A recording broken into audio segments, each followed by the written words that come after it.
नमस्कार, मैं हूं माही सिंह और आप देख रहे हैं next nine news. Akhilesh Yadav ने जिस तरीके से यूपी में जीत दर्ज की है, माना यही जा रहा है कि उनका जो दमखम है वो बहुत ज्यादा बढ़ता हुआ नजर आ रहा है। यूपी की सियासत में भारतीय जनता पार्टी को मात दे दिया वही भारतीय जनता पार्टी जो 400 पार का नारा लगाती हुई नजर आई, लेकिन कहीं ना कहीं बस 240 सीटों में सिमट कर रह जाती है। ऐसे में गठबंधन के सहयोगियों के साथ मिलकर सरकार तो बन गई है, लेकिन अखिलेश यादव जो उनका प्लान है कहीं ना कहीं अभी भी योगी सरकार और मोदी सरकार पर भारी पड़ता हुआ नजर आ रहा है। इस बार माना यही जा रहा है कि कैसरगंज सीट को लेकर जिस तरीके से पूरा हंगामा मचा था, बृजभूषण शरण सिंह को टिकट देने को लेकर जिस तरीके से पूरा हंगामा मचा, फिर एक्सीडेंट का केस होता है जिसकी वजह से कहीं ना कहीं बृजभूषण शरण सिंह पर बहुत सारे सवाल खड़े हो जाते हैं। लेकिन अकबर से माना जा रहा है कि इस बार के उपचुनाव में हो सकता है बृजभूषण शरण सिंह को अखिलेश यादव कोई बड़ी जिम्मेदारी देते हुए नजर आए। इसके पहले भी अगर देखा जाए बृजभूषण का इतिहास, तो उन्होंने सपा से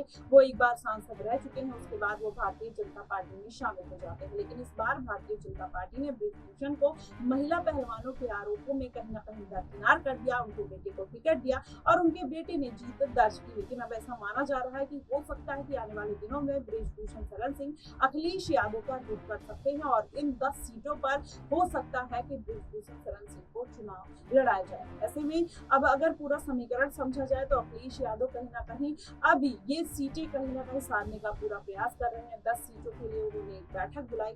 बैठक में माना यही जा रहा है कि एक सीट पर अपर्णा यादव और दूसरी सीट पर बृजभूषण शरण सिंह, जो अखिलेश यादव की अहम सीट मानी जाती है, करहल और बिजनौर, वहां पर अखिलेश यादव अपना मनचाहा प्रत्याशी उतारने का पूरा प्रयास कर रहे हैं। लेकिन वो नाम कौन सा होगा? क्या बृजभूषण शरण सिंह को करहल सीट से कोई जिम्मेदारी दी जाएगी? क्योंकि जो दमखम दिखाई देता है बृजभूषण शरण सिंह का, वो जनता के बीच में काफी ज्यादा है, उनका जनाधार भी बहुत देखने को मिलता है। ऐसे में अगर करहल सीट उनको दी जाती है तो जाहिर तौर पर हो सकता है कि बीजेपी का जनाधार भी बृजभूषण शरण सिंह के पास आता हुआ दिखाई दे और ऐसे में बृजभूषण शरण सिंह फिर से एक बार भारतीय जनता पार्टी को मात दे सकते हैं। लेकिन अभी इस तरीके की कोई आधिकारिक पुष्टि नहीं हुई है, लेकिन जो कयास और सूत्रों के द्वारा खबर आ रही है, माना यही जा रहा है कि बृजभूषण शरण सिंह हो सकता है सपा से टिकट लेकर इस बार के उपचुनावी मैदान में उतरते हुए नजर आए और जाहिर तौर पर अगर ऐसा कुछ होगा तो भारतीय जनता पार्टी को बड़ा खतरा महसूस हो सकता है। वहीं अगर करण भूषण की बात करें,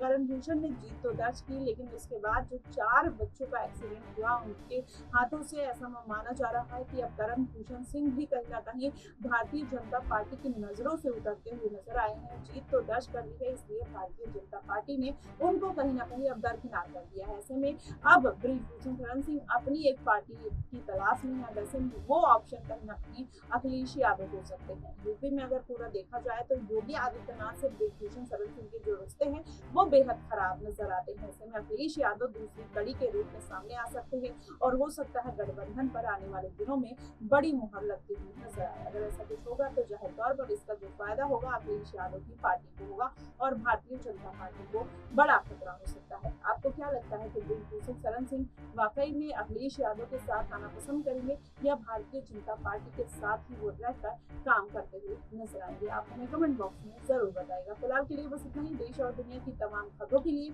हमारे साथ बने रहिएगा।